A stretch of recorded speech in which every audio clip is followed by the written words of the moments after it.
श्री राम जय जय राम, श्री राम जय राम।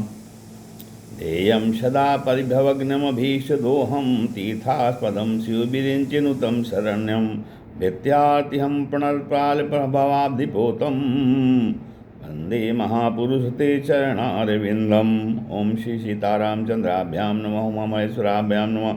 ओं श्री एकादशी दक्षिणधाम सरकार नमः। श्री सदुचरणकमलेभ्यो नमः।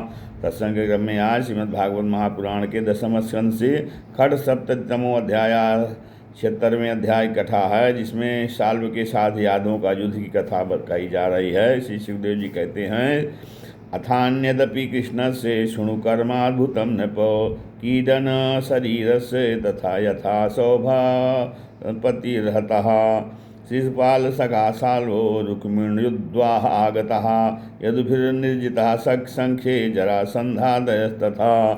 परीक्षित, अब मनुष्य की सी लीला करने वाले भगवान श्री कृष्ण का एक और भी अद्भुत चरित्र सुनिए।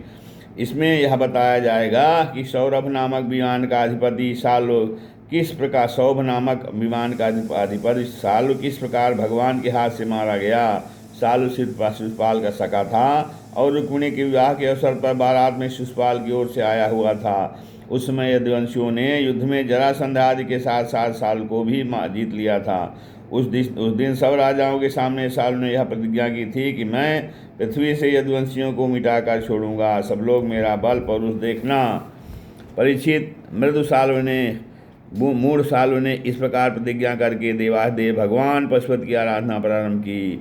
वह उन दिनों दिन में केवल एक बार मुट्ठी भर राख फाँक लिया करता था। यूँ तो पार्वती पति भगवान शंकर आस्तोष हैं, अवधरदानी हैं, फिर भी वे साल्व का घोर संकल्प जानकर 1 वर्ष के बाद प्रसन्न हुए।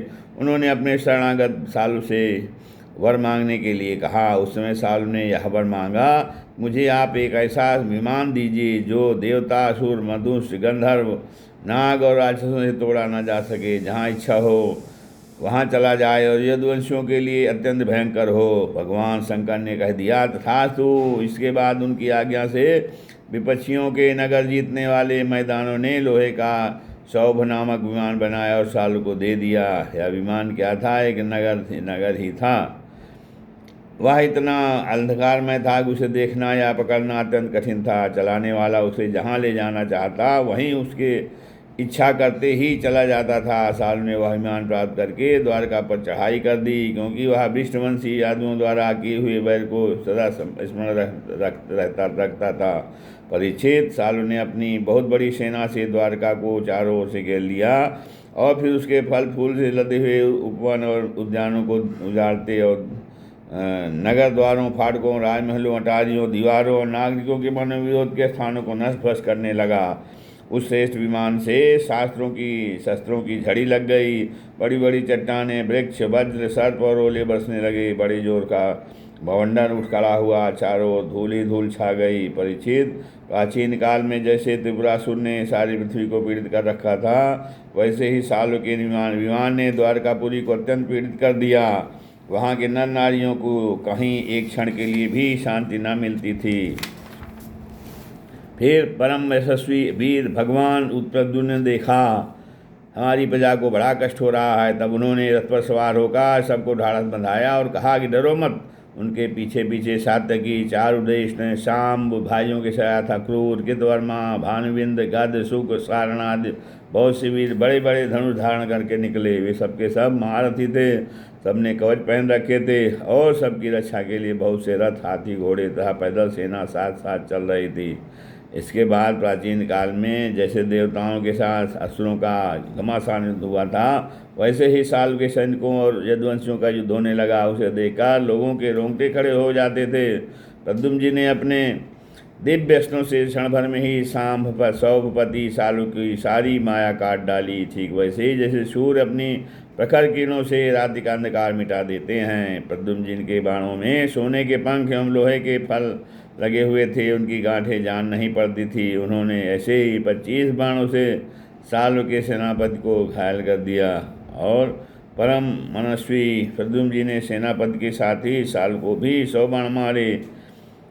फिर प्रत्येक सैनिक को 1-1 और सारथियों को 10-10 तथा वाहनों को 3-3 बाणों से घायल किया। महामना प्रद्युम्न जी के इस अद्भुत और महान कर्म को देखकर अपने एवं पराये सभी सैनिक उनकी प्रशंसा करने लगे। परीक्षित, मैदानों का बनाया हुआ सालों का वह विमान अत्यंत मायामय था। वह इतना विचित्र था कि कभी अनेक रूपों में दिखता तो कभी एक रूप में, कभी दिखता तो कभी न भी दिखता।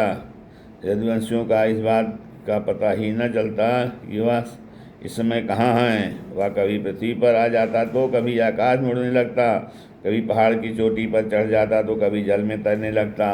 वह अलात चक्र के समान मानो कोई दुर्मुही लुकारियों की बनेठी भांज रहा हो घूमता फिरता रहता था, एक क्षण के लिए भी कहीं ठहरता न था। साल अपने विमान और सैनिकों के साथ जहाँ जहाँ दिखाई पड़ता वहीं वहीं यदुवंशी सेनापति बाणों की झड़ी लगा देते। उनके बाण सूर्य और अग्नि के समान जलते हुए तथा विषैले सांप की तरह असह्य होते थे। उनसे सालों का नगराकार विमान और सेना अत्यंत पीड़ित हो गई।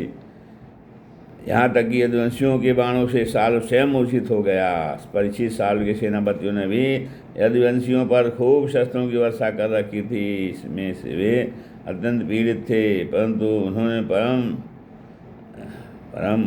उन्होंने अपना अपना मोर्चा छोड़ा नहीं।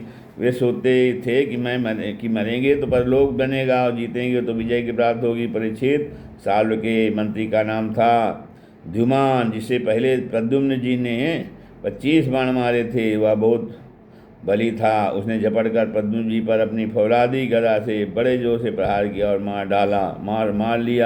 मार लिया कहकर गरजने लगा। परीक्षित गदा की चोट से शत्रुदमन प्रद्युम्न जी का वक्षस्थल फट सा गया। दारुक का पुत्र उनका रथ हाँक रहा था। वह सारथी धर्म के अनुसार उन्हें रणभूमि से हटा ले गया। 2 घड़ी में प्रद्युम्न जी की मूर्छा टूटी। तब उन्होंने सारथी से कहा, सारथे, तूने यह बहुत बुरा किया। हाय हाय, तो मुझे रणभूमि से हटा लाया। सूत, हमने ऐसा कभी नहीं सुना कि हमारे वंश का कोई भी वीर कभी रणभूमि छोड़कर अलग हट गया हो। यह कलंक का टीका तो केवल मेरे सिर लगा है। सचमुच सूत, तू कायर है, नपुंसक है। बतला तो सही, अब मैं अपने ताऊ बलराम जी और पिताश्री के सामने जाकर क्या कहूँगा। अब तो सब लोग यही कहेंगे ना कि मैं युद्ध से भाग गया। उनके पूछने पर मैं अपने अनुरूप क्या उत्तर दे सकूँगा। मेरी भाभियाँ हंसती हुई मुझसे साफ साफ पूछेंगी, कहो वीर, तुम नपुंसक कैसे हो गए? दूसरों ने युद्ध में तुम्हें नीचा कैसे दिखा दिया? सूत, अवश्य तुमने मुझे रणभूमि से भगाकर अक्षम अपराध किया है।